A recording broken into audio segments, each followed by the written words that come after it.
Equilibrium. ठीक है जी, consumer equilibrium. कुछ एनसीईआरटी के क्वेश्चंस करते हैं इसके, क्योंकि आपके पेपर में आजकल एनसीईआरटी का बड़ा फैशन है। तो chapter 2 consumer equilibrium, last class में मैंने आपको इसका पूरा रिकैप दे दिया था कि कंज्यूमर इक्विलिब्रियम में दो लोगों की अप्रोच थी। एक अप्रोच थी मार्शल की और दूसरी अप्रोच थी हिग्स की। पूरा समझा दिया था आपको कि मार्शल की अप्रोच से इक्विलिब्रियम कैसे आता है, हिग्स की अप्रोच से इक्विलिब्रियम कैसे आता है। मार्शल में दो केसेस थे, सिंगल डबल। आप में से कुछ लोगों ने कुछ क्वेरीज भी पूछी थी कि सिंगल कमोडिटी में क्या क्या लिखेंगे, डबल में क्या क्या लिखेंगे। और हिग्स में तो एक ही अप्रोच है जिसका नाम है आईसी अप्रोच। आईसी आप बहुत अच्छे से समझ चुके हो कि आईसी क्या होता है, बजट लाइन समझ चुके हो, बजट इक्वेशन समझ चुके हो। अब कुछ क्वेश्चंस करोगे तो साथ साथ सीख जाओगे।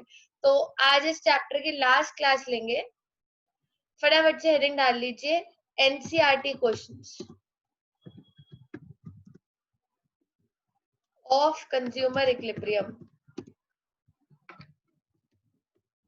ये हमारा पहला चैप्टर है जो हमने ओवर किया है। चैप्टर 1 तो ऑनलाइन ओवर हो गया था, क्लास में एक ही चैप्टर अब तक ओवर हुआ है, दैट इज कंज्यूमर इक्विलिब्रियम।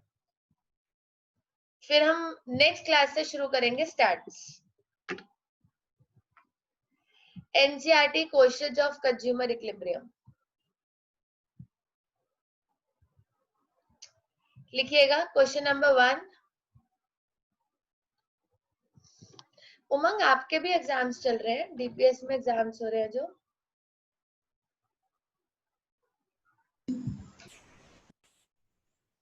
अब 6 बजे मेरे को दुकान जाना होगा, मैं जाऊंगा। चल लिखिए जी क्वेश्चन नंबर 1। भेज रहा हूँ। क्वेश्चन नंबर 1,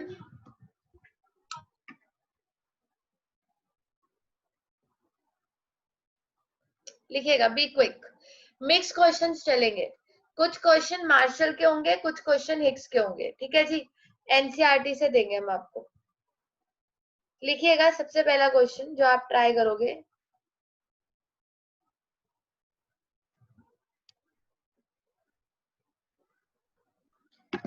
What will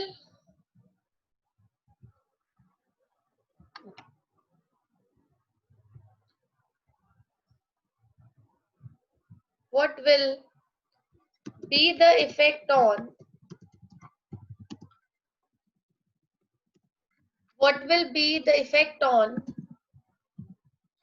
अभी भी कुछ इस चैप्टर में पूछना चाहते हो तो पूछ सकते हो, आज का दिन है आपके पास, फिर हम नेक्स्ट चैप्टर पे आ जाएंगे। What will be the effect on budget line if price of good X increases? What will be the effect on budget line if price of good X increases? करिए ट्राई।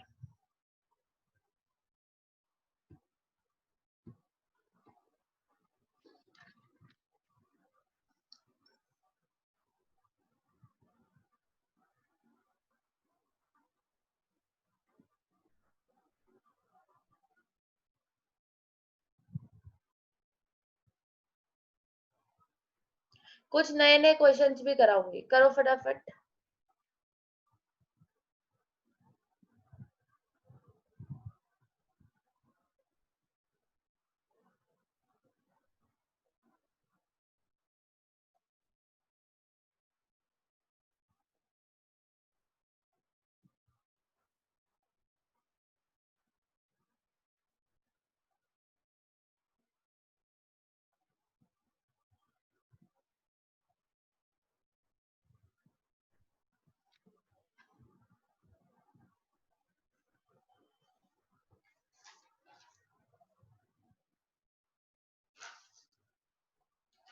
दी MUX की consumption हम कम करेंगे।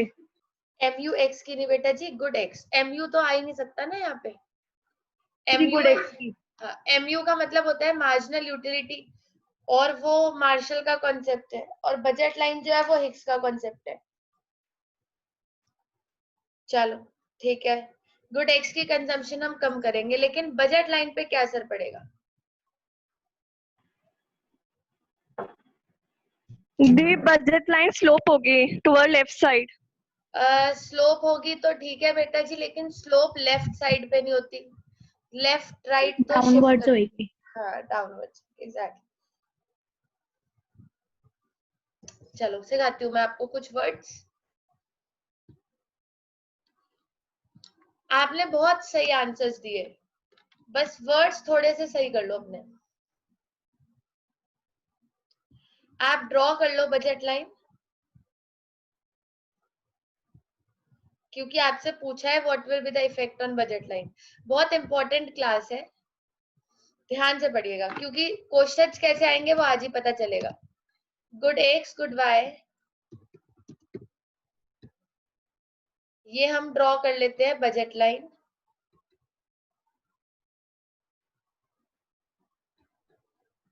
y axis origin, x axis.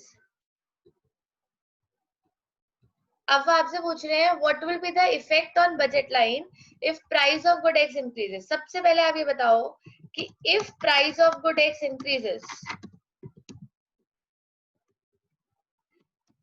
If price of good x increases, तो इसका सबसे पहले असर किस पे पड़ेगा? मैं इसके बॉक्सेस बना लेती हूँ। गुड एक्स पे। गुड एक्स पे। Good good x good x की किस चीज पे? Quantity. MU quantity. Quantity consumption. MU तो आप हाँ एमयू तो बोल ही नहीं सकते ना, वो एमयू तो मार्शल का कॉन्सेप्ट है और ये बजट लाइन हिक्स का कॉन्सेप्ट है, ऐसे उसका कॉन्सेप्ट इसमें कैसे आ सकता है? कंजम्पशन बोल सकते हो, क्वांटिटी बोल सकते हो, डिमांड बोल सकते हो। तो if price of good x increases तो एक्स की कंजम्पशन पे असर पड़ेगा। चलो कंजम्पशन ऑफ, मैं आपको लिखना सिखा रही हूँ। कंजप्शन पे। कंजम्पशन पे किसके, कौन से गुड की कंजम्पशन पे? कौन से गुड एक्स गुड एक्स बढ़ेगा कि कम हो जाएगा? कम होगा। Exactly, consumption of good x will decrease. Consumption of good x will decrease, पूरी लाइन लिख लीजिए। Consumption of good x will decrease. चलिए बाकी सब बताइएगा। अंश, अर्जुन, ये पीछे की तरफ जाएगा गुड एक्स या आगे की तरफ? मुझे गुड एक्स की कंजम्पशन कम करनी है, तो पीछे की तरफ कम होगी या आगे की तरफ कम होगी? हाँ जी, पीछे की तरफ। पीछे की तरफ। बाय पर कोई असर पड़ेगा? नो। नहीं। नहीं, तो y क्या रहेगा बेटा जी? कांस्टेंट, और सिर्फ x पीछे की तरफ आ जाएगा। y कांस्टेंट रहेगा और सिर्फ x पीछे की तरफ आ जाएगा। और जब एक चीज कांस्टेंट रहती है और सिर्फ एक ही गुड पे असर पड़ता है, तो उस केस में बजट लाइन शिफ्ट करती है कि स्लोप करती है? आज आंसर्स आपको देने हैं, आपकी बारी है। स्लोप। स्लोप। तो ये अपवर्ड स्लोप है वृंदा, अपवर्ड स्लोप है या डाउनवर्ड स्लोप है? डाउनवर्ड। डाउनवर्ड, क्योंकि ये पीछे की तरफ है, तो budget line will slope down. ये आपका 4 नंबर का क्वेश्चन है, तो देखो कितना कम लिखना पड़ता है। What will be the effect on budget line if price of good X increases? If price of good X increases, consumption of good X will decrease, budget line will slope downward. That's it. बाकी वो diagram में देख सकता है, ज्यादा बताने की जरूरत नहीं है मुझे। चलो next question.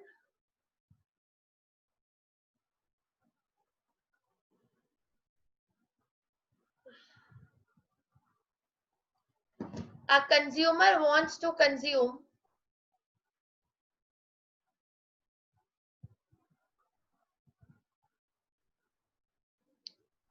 question number 2.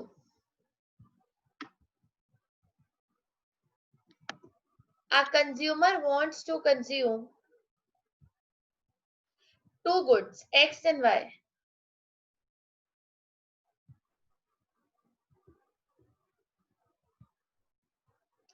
A consumer wants to consume,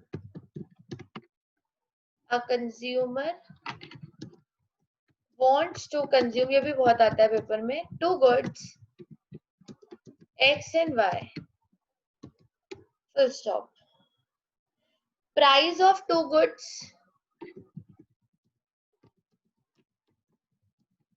is ₹4 and ₹5 respectively.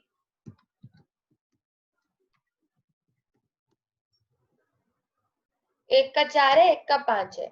Consumer income is ₹20.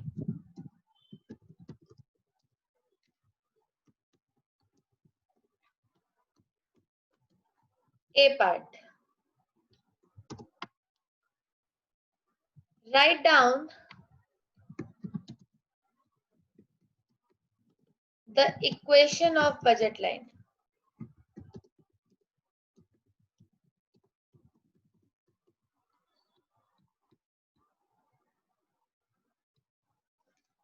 B part आप अपना सोच लो, आराम आराम से कर लो.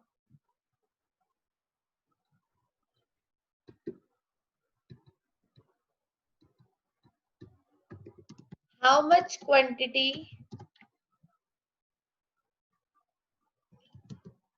of good eggs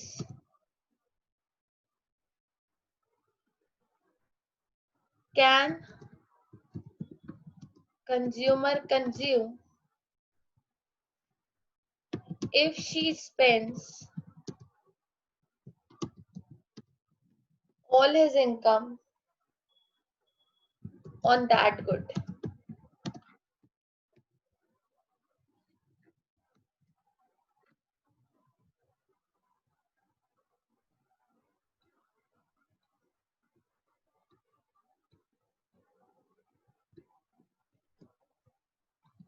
C part. How much quantity of good Y consumer can consume if she spends all his income on that good? साथ साथ ही आ गए होंगे आंसर्स तो.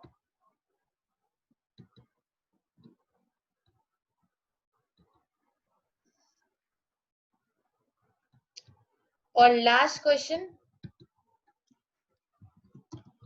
Calculate slope of budget line.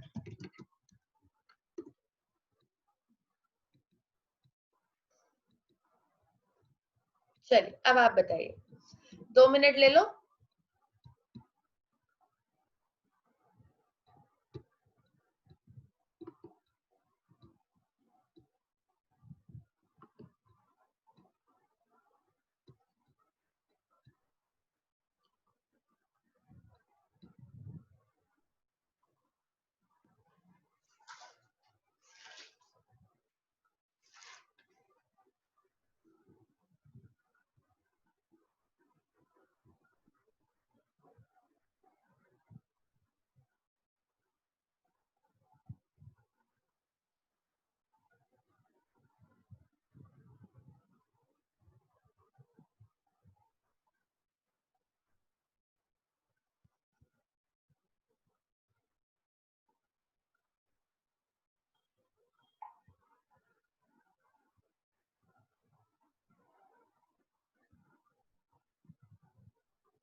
Done. हाँ जी.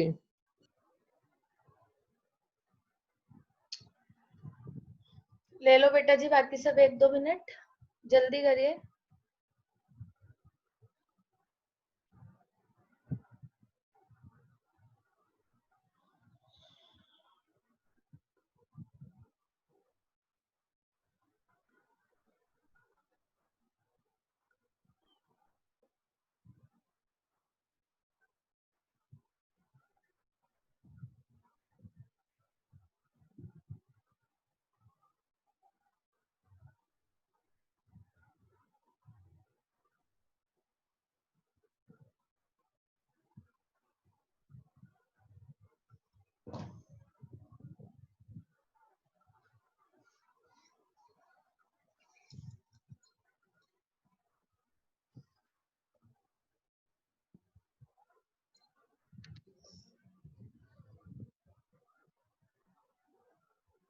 क्वेश्चंस बहुत सारे हैं और हम इसे नेक्स्ट क्लास पे स्ट्रेच नहीं कर सकते, तो इसलिए बड़े write down the equation of budget line. A consumer wants to consume 2 goods. Price of 2 goods is 4 and 5.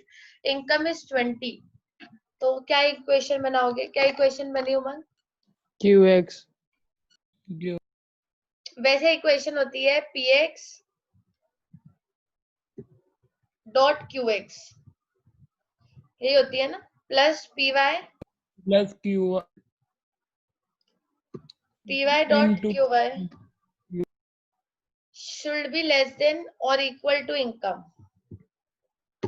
पर अभी हमें इसके हिसाब से बताना है, तो we have to put the values. PX कितना गिवन है मुझे? 4 dot QX plus 5 dot QY should be less than equal to income कितनी है? 20. अब आप देखो आप में से किसने क्या किया. सबने वो वाली बनाई होगी, आई थिंक सो. क्लियर है? हर्षिता, वृंदा, डन?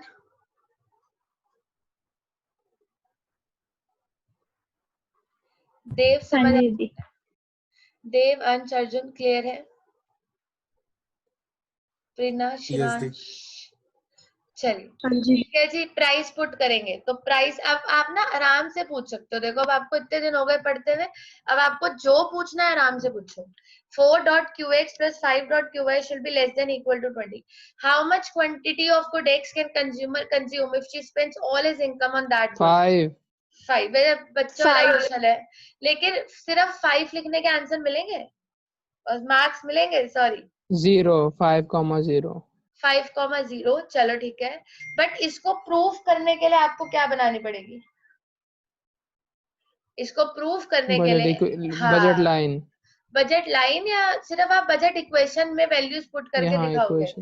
इक्वेशन में वैल्यू पुट करके दिखाना पड़ेगा कि हाँ ऐसा है, क्योंकि सिर्फ 5 लिख दूंगी तो फिर बच्चों वाला हो जाएगा ना.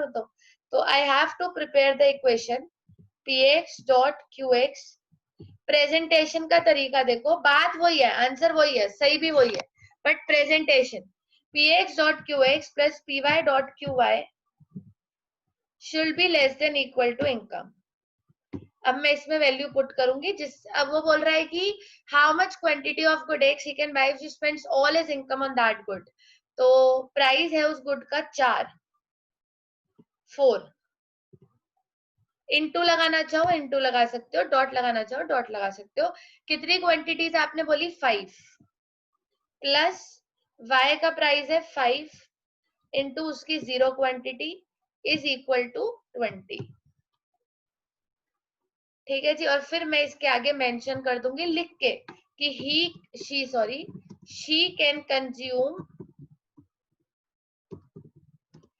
she can consume 5 units of good X with 0 units of good Y.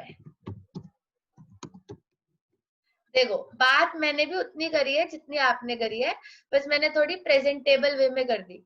She can consume 5 units of good X with 0 units of good Y.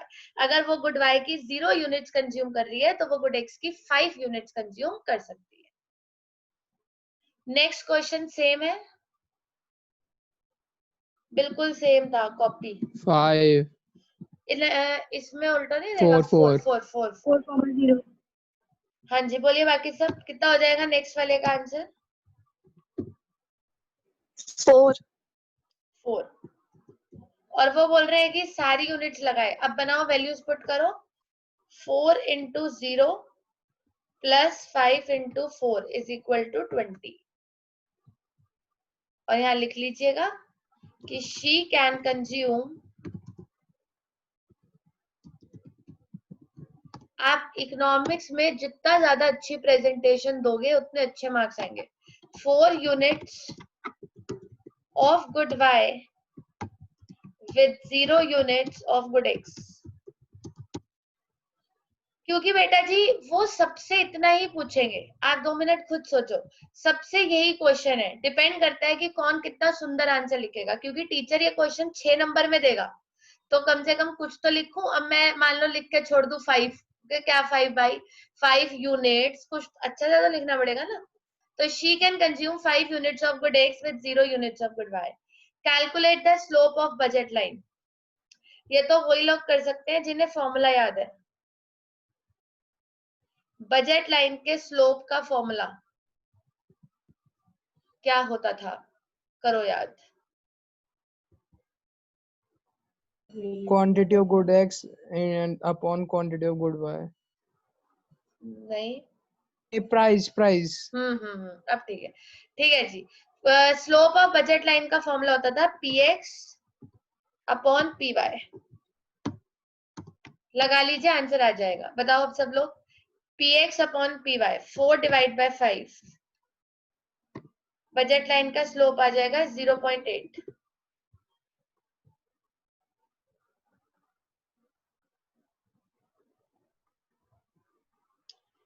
पूछिएगा जो भी पूछना है, नहीं तो आगे क्वेश्चंस और टफ हो जाएंगे।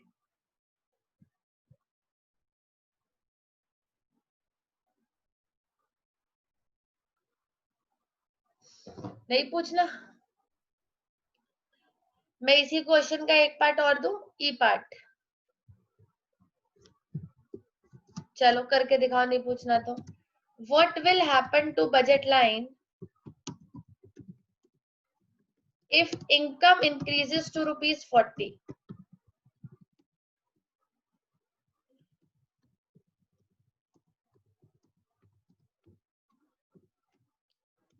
सोच समझ के करना।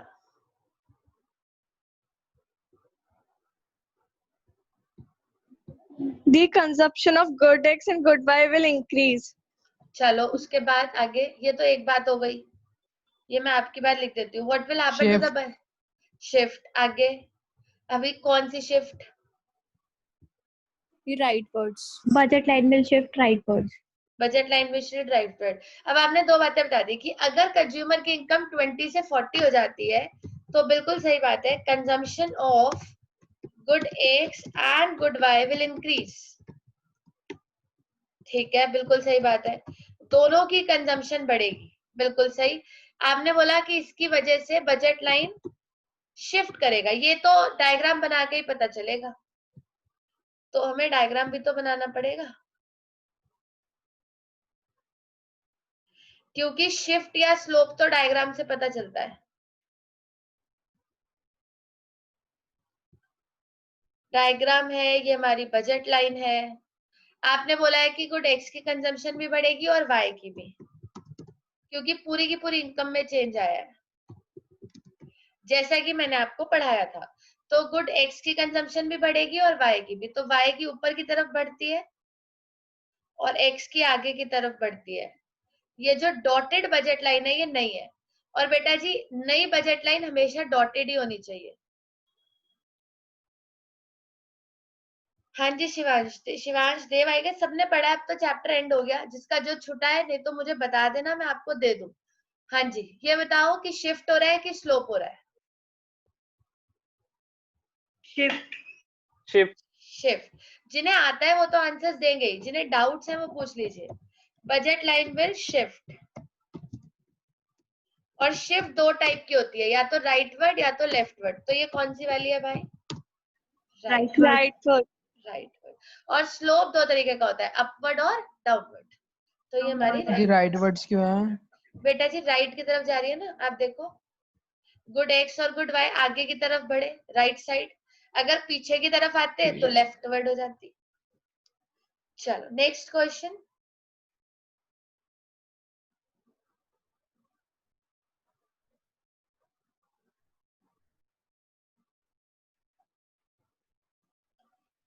व्हाट विल हैपन, ध्यान से करना, ठीक है। Next question, what will happen to budget line. ऐसे हम कितने भी करा लें आप थकोगे नहीं, क्योंकि बहुत क्वेश्चन थे इस चैप्टर में। What will happen to budget line if both the prices मतलब x का प्राइस भी और y का प्राइस भी. If both the prices as well as income doubles, ये हमारा हॉट्स क्वेश्चन है. हॉट्स क्वेश्चन मतलब टफ क्वेश्चन. तो आप सोच सकते हैं शिफ्ट होगा, स्लोप होगा, क्या होगा. What will happen to the budget line if both the prices as well as income doubles? कोई फर्क नहीं पड़ेगा. कोई फर्क नहीं पड़ेगा. चलो एक आंसर. शिफ्ट होगा. शिफ्ट होगा. दी शिफ्ट होगा. शिफ्ट होगा. हाँ जी अंश, अर्जुन. शिफ्ट होगा जी. शिफ्ट होगा. देव का आंसर है शिफ्ट होगा. अंश. शिफ्ट होगा. सोच लो, रीजंस भी देने पड़ सकते हैं. शिवांश, प्रीना, शिफ्ट होगा, स्लोप होगा. शिफ्ट जी. देखो सुनो, प्राइसेस डबल हो गए. सॉरी, प्राइसेस डबल हो गए और इनकम भी डबल हो गई.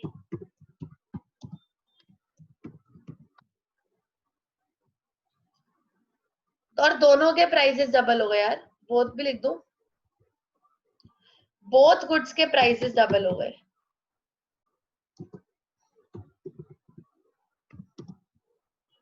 बोथ गुड्स के प्राइसेस डबल हो गए और इनकम भी डबल हो गई.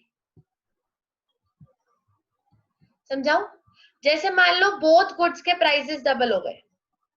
अब अगर प्राइस बढ़ेगा तो दोनों गुड्स की कंजम्पशन बढ़ेगी या कम होगी? अब आप सोच के बताओ फटाफट से. कम होगी. कम होगी. बढ़ेगी. सोच लो, प्राइस डबल हो गया, प्राइस बढ़ गया. अब बोलो, प्राइस बढ़ गया तो कंजम्पशन कम बढ़ेगी, होगी. कम होगी? बढ़ेगी. कम होगी. बट प्राइस, अगर प्राइस बढ़ेगा बेटा जी तो कंजम्पशन तो कम ही होगी ना. तो अगर दोनों गुड्स का प्राइस डबल हो गया तो बोथ गुड्स की कंजम्पशन कम हो जाएगी, है ना. अगर दोनों गुड्स का प्राइस बढ़ेगा तो बोथ गुड्स की कंजम्पशन कम हो जाएगी. हम एक रफ सी बजट लाइन बना लेते हैं. मान लो ये हमारी बजट लाइन है, ठीक है जी. और इस बजट लाइन के अकॉर्डिंग ये हमारी बजट लाइन है. अब अगर दोनों गुड्स का प्राइस डबल हो गया तो बोथ गुड्स की कंजम्पशन डिक्रीज हो जाएगी, क्योंकि जैसे प्राइस कम होता है कंजम्पशन कम हो जाती है. बोथ गुड्स की कंजम्पशन कम हो जाएगी. तो कम हो जाएगी तो बेटा जी बजट लाइन पीछे की तरफ आ जाएगी, है ना. फिर उसके बाद जब इनकम डबल होगी, अब बताओ इनकम डबल होने से कंजम्पशन और कम होगी, इस डॉटेड लाइन से और नीचे जाएगी या ऊपर जाएगी, क्योंकि इनकम बढ़ गई. अब सोचो. ऊपर जाएगी. दोबारा दी सोचो. वैल्यू तो पहले बजट प्राइस. लाइन बनाते हुए, ठीक है, बोलो बजट बोलो. लाइन बनाते हुए कि प्राइस लिए जाते हैं ना दोनों गुड्स के, इनकम को तो कोई रोल ही नहीं होता उसमें. बट इनकम का असर तो पड़ता है ना बच्चे बजट लाइन में, तभी तो बजट लाइन शिफ्ट होती है. अभी तो आपने किया, ये देखो, अभी आपने किया, ये रहा. What will happen to the budget line if income increases to 40? अगर इनकम 40 पे इंक्रीज होगी, बजट लाइन में हम गुड एक्स की और गुड वाई की कंजम्पशन लेते हैं. यहाँ पे हम गुड एक्स की कंजम्पशन लेते हैं यहाँ पर, और यहाँ पे हम गुड वाई की कंजम्पशन लेते हैं. हम प्राइसेस नहीं लेते, हम कंजम्पशन लेते हैं. गुड एक्स का प्राइस, गुड वाई का प्राइस, कंजम्पशन लेते हैं, प्राइसेस नहीं लेते. किसने कहा प्राइसेस लेते हैं? अगर हम प्राइसेस लेते होते बेटा जी, तो जब यहाँ पे पहला क्वेश्चन आज का, जब मैंने आपको बोला था कि what will be the effect on the budget line if price of good x increases, अगर यहाँ पे एक्स एक्सिस पे एक्स का प्राइस है तो फिर तो प्राइस आगे की तरफ बढ़ना चाहिए. हम कंजम्पशन लेते हैं, गुड एक्स की और गुड वाई की कंजम्पशन. तो हमने ये कहा था कि अगर गुड एक्स का प्राइस बढ़ेगा तो गुड एक्स की कंजम्पशन कम हो जाएगी, यानी कि हम बजट लाइन पे कंजम्पशन शो करते हैं ना कि प्राइस. ये सबके लिए है. हम बजट लाइन पे क्या शो करते हैं? कंजम्पशन, ना कि प्राइस. यहाँ पे भी हम कंजम्पशन शो कर रहे थे. कि इनकम बढ़ेगी तो कंजम्पशन बढ़ जाएगी। यहाँ पे भी मैं कंजम्पशन शो कर रही हूँ कि अगर सबसे पहले दोनों गुड्स का प्राइस बढ़ा, तो जब दोनों गुड्स का प्राइस बढ़ा तो मेरी कंजम्पशन कम हो गई। ये नई वाली डॉटेड लाइन मेरी नई बजट लाइन है। फिर जैसे ही इनकम डबल हुई, अब इनकम डबल हो गई, इनकम डबल होने की वजह से मेरी कंजम्पशन बढ़ेगी, मेरी कंजम्पशन इंक्रीज हो जाएगी। मतलब कि ये डॉटेड लाइन पहले यहां आ गई थी, अब वापस यहां चली जाएगी। यानी अगर एक्चुअली में देखूं तो कोई चेंज आएगा ही नहीं।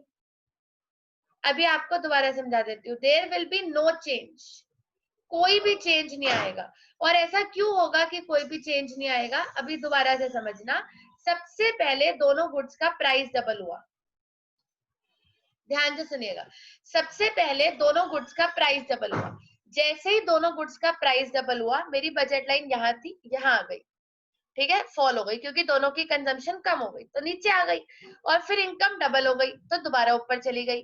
तो अल्टीमेटली अगर ओवरऑल देखूं तो ओवरऑल तो कोई चेंज आया ही नहीं, पहले पीछे आई और फिर आगे चली गई। ये देखो एक सेकेंड, जैसे यहाँ पे है, मैं एक बार इसको और दिखाती हूँ आपको ड्रॉ करके। यहाँ पे ड्रॉ करूंगी। जैसे मान लो ये मेरी डॉटेड लाइन है ना। अब ध्यान से देखना, मान लेते हैं कि ये मेरी बजट लाइन है। सब लोग ध्यान से, ये मेरी बजट लाइन है।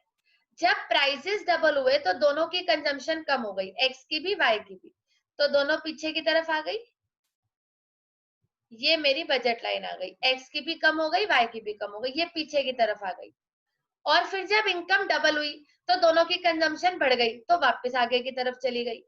तो पीछे आके आगे की तरफ चली गई, तो अल्टीमेटली कोई चेंज आया ही नहीं। There will be no change in the budget line. अब आप पूछ सकते हो जो भी डाउट्स है। और मैं ये क्यों बोल रही हूँ that there will be no change in the budget line, क्योंकि जब प्राइसेस डबल होंगे तो कंजम्पशन कम होगी, और जब इनकम डबल होगी तो कंजम्पशन बढ़ेगी। तो ओवरऑल इफेक्ट कुछ आएगा ही नहीं। तो ओवरऑल चेंज क्या आएगा, इन ओवरऑल, अगर इन ओवरऑल देखा जाए, there will be no effect on budget line. Budget line पे कोई भी इफेक्ट नहीं पड़ेगा। दी पर बजट लाइन का फॉर्मूला तो px पे py होता है ना। बेटा जी वो स्लोप होता है और फॉर्मूला नहीं होता है, स्लोप होता है। स्लोप का मतलब होता है कि ये जो हम डायग्राम ड्रॉ करते हैं, इसका जो स्लोप है वो px अपॉन py से निकलेगा। जैसे आईसी का MRS XY होता है, लॉस अपॉन गेन। स्लोप का मतलब होता है जैसे जब आप कोई डायग्राम ड्रॉ करते हो तो उसका एक स्लोप होता है। बजट लाइन का स्लोप होता है px अपॉन py, फॉर्मूला नहीं होता। बजट लाइन का फॉर्मूला तो बजट इक्वेशन होता है। स्लोप मतलब कि ये जो मैंने लाइन ड्रॉ करी है, इस लाइन का जो डाउनवर्ड स्लोप है, वो जो स्लोप है उसका फॉर्मूला है px अपॉन py। लेकिन बजट लाइन में हम क्या पुट करते हैं, एक तो हम गुड एक्स की क्वांटिटी पुट करते हैं, गुड एक्स की कितनी कंजम्पशन हो रही है, और वाई एक्सिस पे हम पुट करते हैं कि गुड वाई की कितनी कंजम्पशन हो रही है। ऐसे ही हम आईसी में पुट करते हैं। ऐसे तो हम आईसी में पुट तो यूनिट्स करते हैं ना, लेकिन उसका स्लोप तो MRS XY होता है ना, लॉस अपॉन गेन। तो आप क्या बोलोगे कि मैं आईसी में बंडल्स पुट नहीं करती, आईसी में लॉस और गेन पुट करती हूँ? नहीं, पुट तो बंडल्स ही करती हूँ, लेकिन उसका जो स्लोप होता है वो होता है लॉस अपॉन गेन। क्लियर है उमा? हाँ जी। आईसी का जो स्लोप होता है वो लॉस अपॉन गेन होता है, लेकिन हम पुट तो आईसी में बंडल्स ही करते हैं। सेम वैसे ही हम बजट लाइन में भी बंडल्स ही पुट करते हैं, क्वांटिटी ही पुट करते हैं, लेकिन उसका जो स्लोप होता है वो px अपॉन py होता है। हाँ जी, इस क्वेश्चन में बताओ क्या दिक्कत है। What will happen to the budget line if both the prices as well as income doubles. तो क्या सीखा आपने कि अल्टीमेटली कोई भी चेंज नहीं आएगा। अगर आप कुछ पूछना चाहते हो तो पूछ सकते हो।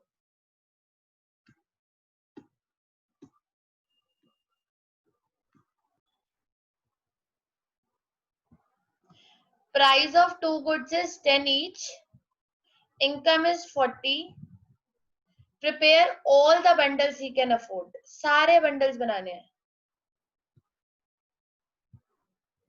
सारे बनाने हैं। तो हम ऐसे शुरू कर लेते हैं, 0 उसका 0,4, 1,3 है ना, एक एक करके चलेंगे तो सारे बन जाएंगे, कोई छूटेगा भी नहीं। 2,2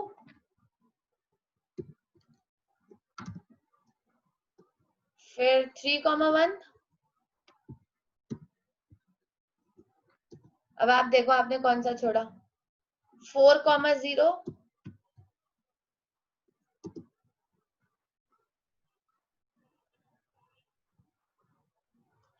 सेम इसी तरीके से ये भी होगा। 1,3 भी हो गया, 3,1 भी हो गया, 2,2 भी हो गया, 0,4 भी हो गया, 4,0 भी हो गया। और भी बन सकते हैं।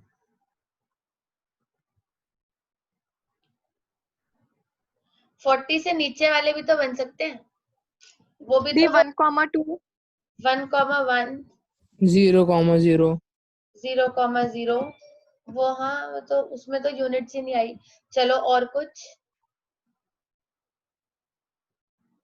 1,1 भी अफोर्ड कर सकता है। 1,2 1,2 1,3 3,1 1,3 भी अफोर्ड है। 1,4 अफोर्ड नहीं हो सकता, हाँ वो नहीं हो सकता।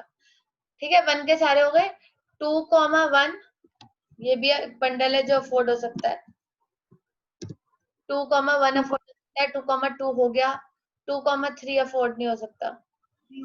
3 पे आ जाओ। 3,1 हो गया। 3,2 अफोर्ड नहीं हो सकता। 4, हो गए, आई गेस हो गए सारे। आप देख लीजिए बाकी। दी 3,0 3,0 2,0 1,0 ये सारे बंडल्स आप पुट कर सकते हो। कर लोगे, ये सारे बंडल्स बना सकते हो। मैं भी लिख देती हूँ एक बारी। 3,0 2,0 1,0 यानी कि मैं आपको ये बताना चाहती हूँ कि जब आप बंडल्स बनाओगे तो बेटा जी सिर्फ वो नहीं बनाने जिसमें पूरी इनकम यूज हो रही है, आपको वो भी बनाने हैं जिसमें कम इनकम यूज हो रही है, क्योंकि वो भी तो वो अफोर्ड कर सकता है ना। इस पर्पज से मैंने आपको ये क्वेश्चन दिया है कि अगर टीचर आपको ऐसा क्वेश्चन दे तो याद रखिएगा फुल इनकम वाले तो बनाने ही है, लेकिन वो भी बनाने हैं जिसमें कम इनकम यूज हो रही है, क्योंकि जिसमें कम इनकम यूज हो रही है वो भी वो अफोर्ड कर सकता है। आप कर लीजिएगा इसको। हम बढ़ते हैं नेक्स्ट क्वेश्चन पे। लिखिएगा सम इम्पोर्टेंट टर्म्स। पहले मैं आपको कुछ इम्पोर्टेंट टर्म्स पढ़ा दूं जो हमारी छूट गई। Some important terms.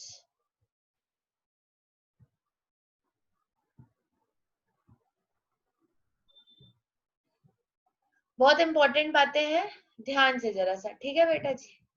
सम इम्पोर्टेंट टर्म्स। सबसे पहली बात आपको बताती हूँ, सारी बातें बता देती हूँ, आप नोट कर लेना। आप मुझे बता सकते हो मार्शल की अप्रोच का नाम क्या होता है?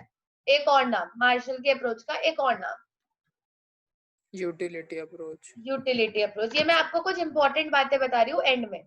मार्शल की अप्रोच का नाम होता है यूटिलिटी अप्रोच, लेकिन बेटा जी मार्शल की अप्रोच का एक और नाम होता है, दैट इज ऑर्डिनल अप्रोच। ध्यान से सुनना सब लोग। मार्शल की अप्रोच का एक और नाम होता है, that is ordinal approach. Why? Because he measures utility in terms of money. इसलिए उसकी अप्रोच का एक और नाम होता है, that is ordinal approach. Same वैसे ही जैसे हिग्स की अप्रोच का नाम आपको आज तक क्या पता है? आईसी। आईसी के साथ साथ उसका एक और एक सेकेंड कार्डिनल करना था मुझे, सॉरी। इसकी अप्रोच का नाम होता है कार्डिनल, क्योंकि ये यूटिलिटी को किसमें मेजर करता है? मनी में। लेकिन हिग्स की आईसी अप्रोच का नाम होता है ऑर्डिनल। और ऑर्डिनल क्यों होता है? क्योंकि ये, पहले ध्यान से सुनिएगा फिर नोट करिएगा। Because he measures equilibrium. ये इक्विलिब्रियम को किस फॉर्म में निकालता है? रैंक्स की फॉर्म में। ही measures equilibrium in the form of ranks. I hope I am clear. तो मार्शल की अप्रोच का नाम यूटिलिटी अप्रोच होता है। एक और नाम होता है दैट इज कार्डिनल अप्रोच, क्योंकि वो यूटिलिटी को किसमें मेजर करता है, मनी में। लेकिन हिग्स की आईसी अप्रोच का नाम होता है ordinal approach, because he measures equilibrium in the form of rank. Rank money तो आपको पता ही है। रैंक बेटा जी याद है मैंने आपको रैंक दी थी, IC1 और IC4 एलिमिनेट हो गए, 2 और 3 बचे, 2 और 3 में से 3 ऊपर है, तो इसको बोलते हैं इन द फॉर्म ऑफ रैंक्स। लेकिन मार्शल निकालता है in the terms of money, तो इसलिए मार्शल की अप्रोच का नाम होता है कार्डिनल अप्रोच और हिग्स की अप्रोच का नाम होता है ऑर्डिनल अप्रोच। ये आज की पहली इंपॉर्टेंट बात। अब आएंगे दूसरी इंपॉर्टेंट बात पे। इसमें कुछ पूछना है?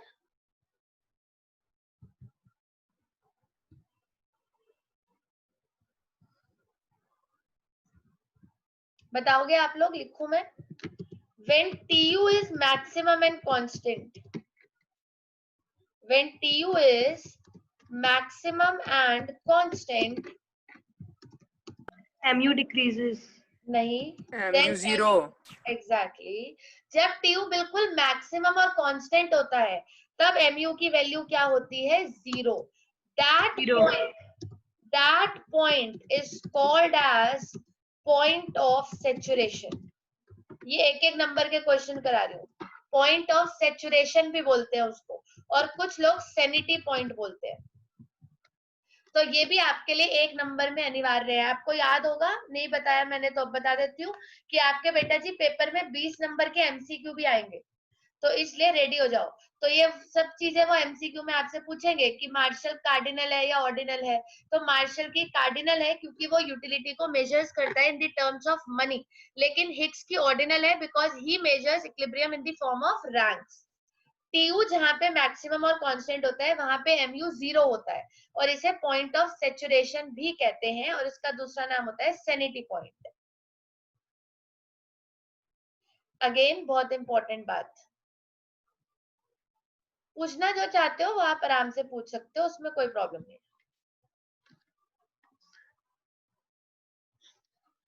याद है सबको relation between TU and MU? कुछ कम आंसर्स आते हैं। Relation between TU and MU क्या पढ़ाया था? जब TU बढ़ता है तो MU पॉजिटिवली फॉल करता है, जब TU मैक्सिमम होता है MU 0 होता है, जब TU फॉल होता है तो MU कांस्टेंट हो जाता है। शेड्यूल से भी बताया था और डायग्राम से भी बताया था। चलो तीसरी इंपॉर्टेंट बात,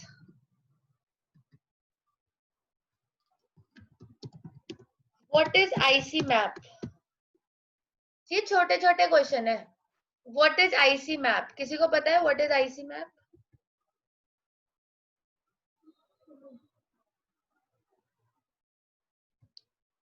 हाँ जी, व्हाट इज आईसी मैप?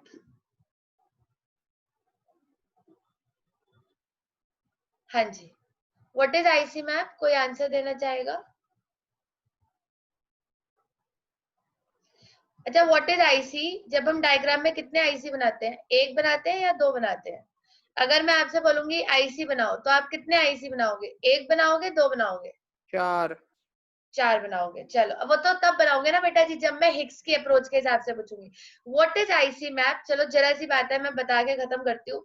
जब आप एक साथ 2-3 आईसी बनाते हो, अब चाहे आप अप्रोच में बनाते हो चाहे आप किसी और कारण से बना रहे हो, अगर आप कभी भी एक ही मैप में बहुत सारे आईसी बना रहे हो एक ही डायग्राम में, तो इसको आईसी मैप बोलते हैं। IC map means to draw more than one IC. अगर आप चाहे आप आईसी की प्रॉपर्टी के लिए क्यों ना बना रहे हो, आईसी की प्रॉपर्टी के लिए भी तो बनाते हैं, हायर आईसी मोर सेटिस्फैक्शन। तो जब आप एक डायग्राम में बहुत सारे आईसीज बनाते हो तो उसको बेटा जी आईसी मैप कहते हैं। तो आप कहीं पे लिख लेना, मान लो टीचर ने आपसे एमसीक्यू में पूछ लिया तो आपको आना चाहिए। This is IC map. What is IC map? To draw many ICs in a single diagram।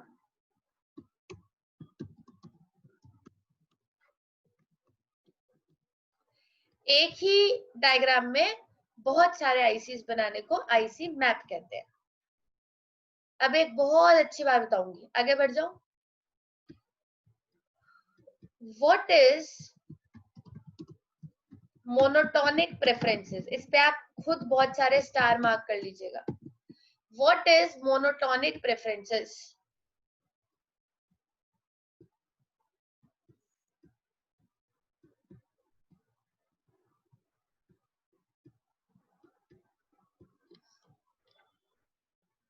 हाँ जी, समझाऊं? What is monotonic preference? इसका मैं एक क्वेश्चन भी कराऊंगी आपको यहीं पे. आईसी में कितने बंडल्स होते हैं? सोच के आंसर देना आराम से. आज का last topic. Unlimited. Unlimited. Very good. IC में अनलिमिटेड बंडल्स होते हैं. बंडल्स को और क्या बोलते हैं बेटा जी? कॉम्बिनेशंस. तो आईसी में अनलिमिटेड बंडल्स होते हैं और अनलिमिटेड कॉम्बिनेशंस होते हैं. Very good. अब एक आंसर और दो. अगर बेटा जी एक आईसी की बात करूं, इसमें अनलिमिटेड बंडल्स होते हैं, अनलिमिटेड कॉम्बिनेशंस होते हैं. It because IC is a curve which shows all the bundles of two goods which consumer can consume.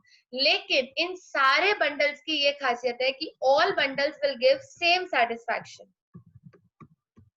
ये भी आपने पढ़ा था कि all bundles will give same satisfaction, क्योंकि ये सारे के सारे बंडल्स एक ही आईसी में आ रहे हैं. एक आईसी में क्या समझाया था कि दो आईसी कभी भी आपस में सेम सेटिस्फैक्शन नहीं दे सकते, लेकिन एक आईसी में जो अनलिमिटेड बंडल्स आ रहे हैं वो सारे के सारे बंडल सेम सेटिस्फैक्शन देंगे.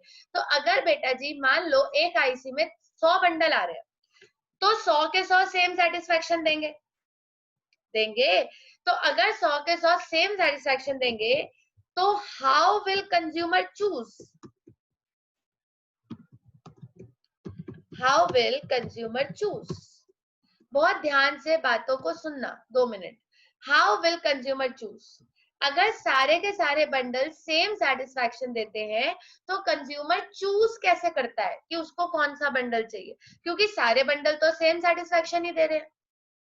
अब जैसे मान लो एक आईसी है, एग्जाम्पल भी साथ साथ चलते रहना चाहिए ना. मान लो एप्पल और मैंगो का बंडल है. एप्पल है 4, मैंगो है 5, एप्पल है 6, मैंगो है 8. तो सारे बेटा जी सेम सेटिस्फैक्शन ही दे रहे हैं, क्योंकि एक आईसी के अंदर जितने भी बंडल आते हैं वो सेम सेटिस्फैक्शन देते हैं. तो एज अ कंज्यूमर आप क्या कंज्यूम करना पसंद करोगे? 4,5 या 6,8? जल्दी जल्दी सोच के जल्दी. मैंने आपके आगे 2 बंडल्स पेश करे हैं. मैंने आपके आगे 2 बंडल्स रखे हैं जिन्हें मेरी बात समझ नहीं आई. 6,8. हाँ, एक बंडल है 4,5, एक बंडल है 6,8. क्योंकि ये दोनों बंडल्स एक ही आईसी में आते हैं, तो बेटा जी दोनों सेम सेटिस्फैक्शन देते हैं. अब आप चूज कैसे करोगे? आपको क्या चाहिए? 4,5 चाहिए या 6,8 चाहिए? 2 आंसर्स आ गए. 6,8. चलो 3 आंसर्स आ गए.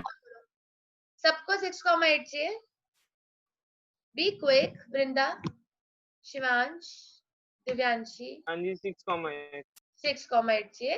क्यों चाहिए 6,8? भी उसमें higher IC will give more satisfaction. ये जो 6,8. एग्जैक्टली ये जो मैं आपको पढ़ा रही हूँ ना बेटा जी, ये भी यही है. ये आप ही तो हो. मार्शल और एक्स किसके बारे में बात कर रहे हैं? क्वांटिटी ज्यादा हाँ है. एग्जैक्टली. कंज्यूमर का ये नेचर होता है, इसमें आपकी कोई गलती नहीं है. आप सबने बिल्कुल सही बोला. 6,8 चाहिए. मुझे भी 6,8 चाहिए. जब 4,5 और 6,8 एक ही सेटिस्फैक्शन दे रहे हैं, तो मुझे तो 6,8 चाहिए. क्योंकि कंज्यूमर का ये बिहेवियर होता है कि वो हमेशा वो बंडल पिक करता है जिसमें यूनिट्स ज्यादा होती हैं, और उसके इसी बिहेवियर को हिक्स ने क्या नाम दिया? Monotonic preference.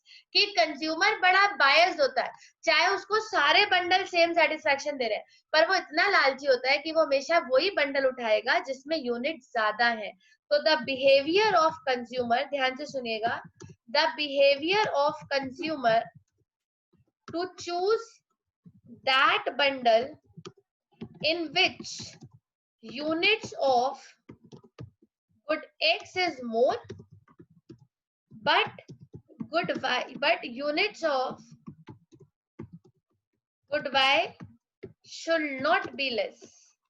अब आप अगर इस बात को बहुत ध्यान से समझोगे, आप सब इंग्लिश समझ जाते हो कि गुड X भी ज्यादा होना चाहिए और गुड वाई कम भी नहीं होना चाहिए, इतना लालची होता है consumer. The behaviour of a consumer to choose that bundle in which good units of good X is more but units of good Y shall not be less is called as monotonic preference. इसी को monotonic preference कहते हैं. इसके बहुत सारे questions हमारी NCERT में है कि अगर कंज्यूमर के पास ये 4 बंडल है और वो मोनोटोनिक प्रेफरेंस है तो वो कौन सा बंडल चूज करेगा. ऑफ कोर्स वो वही बंडल चूज करेगा जिसमें उसको एक्स भी ज्यादा मिल रहा है और वाई भी ज्यादा मिल रहा है, क्योंकि दोनों बंडल्स उसकी इनकम के अंदर आते हैं और दोनों बंडल्स उसको सेम सेटिस्फैक्शन दे रहे हैं. तो अगर उसको दोनों बंडल सेम सेटिस्फैक्शन दे रहे हैं तो ऑफ कोर्स वो ज्यादा वाला चूज करेगा.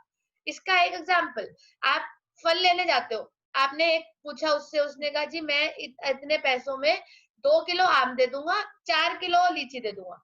दूसरे ने कहा भाई मैं तो इसमें 3 किलो आम और 4 किलो लीची दे दूंगा. तो आप 3 किलो आम और 4 किलो लीची ही लोगे क्योंकि दोनों उतने ही पैसे में आ रही है और दोनों आपको सेम सेटिस्फैक्शन दे रही है. तो हमेशा कंज्यूमर वही वाला बंडल प्रेफर करता है जिसमें यूनिट्स ज्यादा हो और उसके इसी नेचर को कहा जाता है मोनोटोनिक प्रेफरेंस. ये बच्चों का बड़ा इंपॉर्टेंट क्वेश्चन होता है लास्ट तक कि ये मोनोटोनिक प्रेफरेंस क्या है. Monotonic preference means the nature and the behaviour of a consumer to choose that bundle in which units of good X is more but unit of good Y should not be less. उसके इसी nature को monotonic preference कहते हैं. जैसे NCERT में एक बड़ा बढ़िया इसका क्वेश्चन है, मैं आपके लिए रीड करती हूँ. टाइम थोड़ा सा हमारे पास कम है, कि चैप्टर ही ऐसा है कि इसमें बहुत सारे क्वेश्चन हैं. अब आप ध्यान से क्वेश्चन सुनना 2 मिनट. Suppose your friend is indifferent to the bundles 5,6, 6,6. एक बंडल है बेटा जी 5,5, मैं आपके लिए लिख देती हूँ. एक बंडल है, सॉरी, एक बंडल है 5,5 और एक बंडल है 6,6 और आपसे बोल रहे हैं कि जो आपका फ्रेंड है वो इन दोनों के लिए इंडिफरेंट है. इंडिफरेंट मतलब उसको इन दोनों से सेम सेटिस्फैक्शन मिलता है. Are the preference of your friend monotonic. ध्यान से सोच समझ के, ध्यान से एक सेकेंड. 5,5 और 6,6 के लिए आपका फ्रेंड इंडिफरेंट है. अरे चलो पहले मोनोटोनिक प्रेफरेंस के हिसाब से बताओ कि आपका फ्रेंड कौन सा बंडल चूज करेगा. सेकंड. थोड़ा मैं क्वेश्चन थोड़ा सा चेंज करती हूँ. 10,10. Suppose a consumer preferences are monotonic. ध्यान से सुनिएगा, कंज्यूमर की प्रेफरेंस क्या है, मोनोटोनिक है. What can you say about the preferences ranking over the bundles. 10,10, 10,9, 9,9. अगर मैं मोनोटोनिक प्रेफरेंस लगाऊं तो किसको प्रेफरेंस देगा. 10,10 को देगा. उसके बाद 10,9. और बिल्कुल लास्ट में 9,9.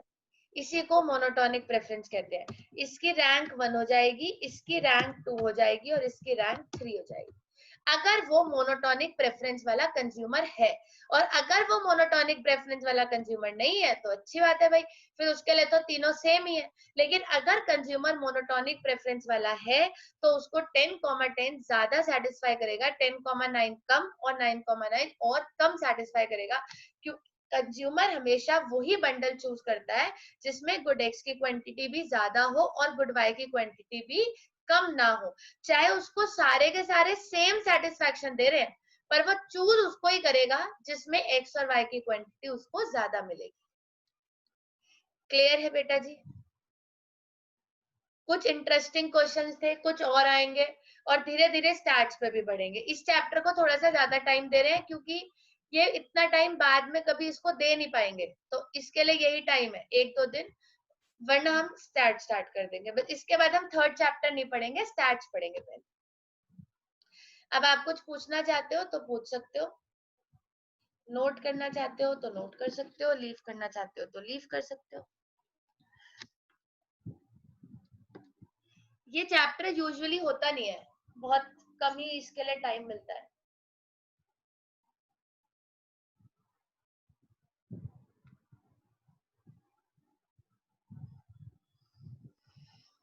दी हाँ जी. दी एक बार पहले वाला पेज खोल दो. पहले इससे पहले वाला. लीजिए.